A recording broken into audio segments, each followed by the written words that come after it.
Қазақстан территориясындағы орта ғасырлық мемлекеттердегі мемлекеттік әкімшіліктің құрылуы, қоғамдық құрылысы, жерді пайдалану және салық жүйесі, хандықтардың мемлекеттік әкімшіліктің құрылымы, шаруашылық жағдайы, мал шаруашылығы мен егіншілік, қалалар және қоныстар, қолөнер.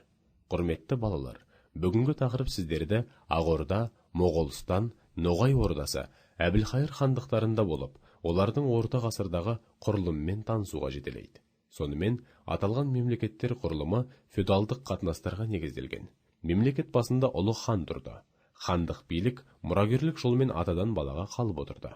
Мемлекеттік істердің бәрі хан кеңесінде қаралып шешілді. Мемлекетте жылына бір рет шақырылатын ең жоғарғы жиын құрылтай болған.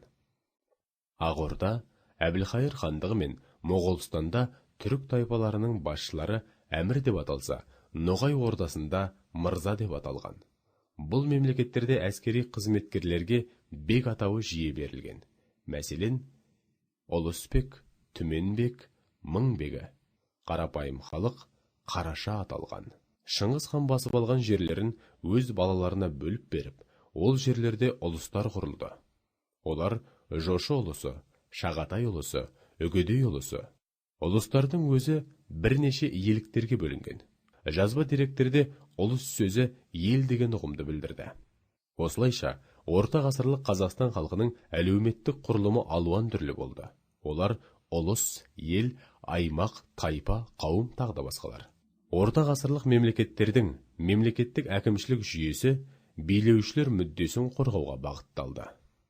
Бұл мемлекеттерде алғашында моғолдардың өздерінің яса деп аталған заңдары қолданылып, кейін олар отырықшы және жартылай отырықшы елдерге жарамай, біртіндеп жарамсыз болып қалған. Шыңғыс хан жаулап алған жерлерін өз балаларына бөліп берген. Ол жерлер Інжу деп аталған. Інжулік жерлер негізінен шұрайлы жерлер болған. Алтын Орда хандарының інжулік жерлері Еділ бойында болып, Шағатай мемлекетінің інжулік жерлері Шу, Іле, Талас алқаптарының шұрайлы жерлерін алып жатқан.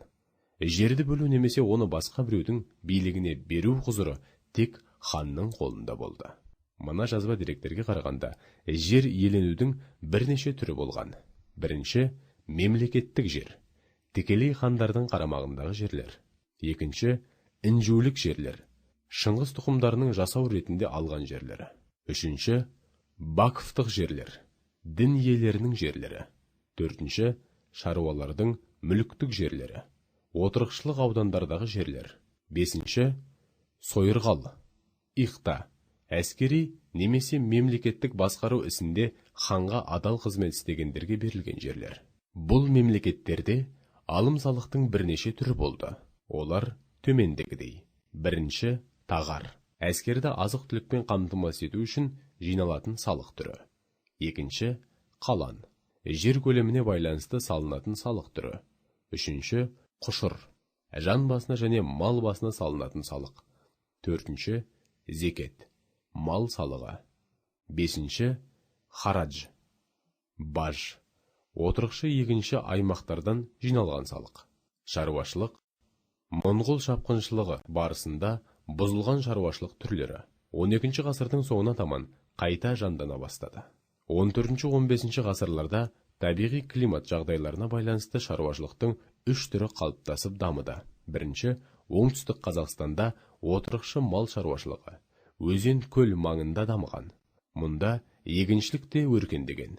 Екінші, оңтүстік шығыс Қазақстанда жетісу, жартылай көшпелі мал шаруашылығы. Таулы аймақтарда тұрақты қыстаулары болған.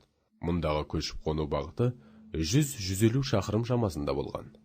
Іле, Шу, Талас өзендері бойы, Балқаш көлі маңына жақын егіндік жерлерде болған. Үшінші, батыс және солтүстік, орталық Қазақстанда көшпелі мал шаруашылығы.